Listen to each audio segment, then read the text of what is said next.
Most of us are probably aware there's a book called The New Jim Crow, and it talks about the prison system and how the fact that if a child is not reading at a third grade level, but at a first or second grade level by the time they hit the third grade, then that child is targeted as a person who's more likely going to go to prison. So if that child is 2 reading grades behind, by the time they reach the third grade, that child is more than likely going to be targeted, one of those 80% to 85% of the kids who make up the prison population. Now, why is that so important?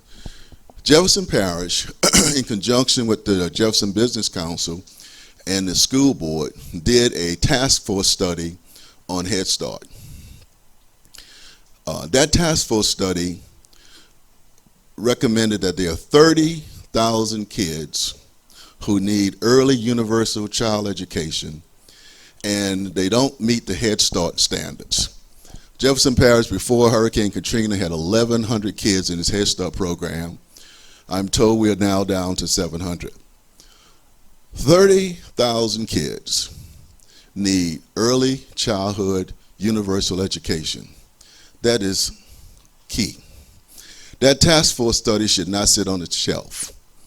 One of the coalition's positions is that those recommendations that are in that task force study should be fully implemented. We study, and put all the studies on the shelf. This is one that you need to be energized about because it may be your child, your grandchild, your niece, and your nephew.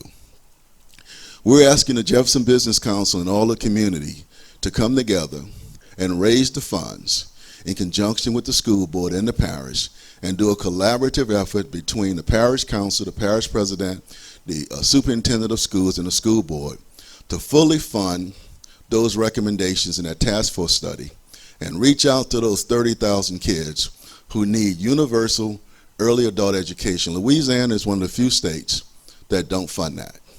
So if the government isn't funding it, we should fund it ourselves. That task force also recommended to decentralize the education, allow the churches to become a learning center for those children. Just imagine those kids, 30, 40 kids in the church, learning in a good, wholesome environment. The church is employing 4 or 5 people, and is also a revenue stream for the church. So that's the economic development program. You want an economic development program? The full implementation of that task force study is the economic development program.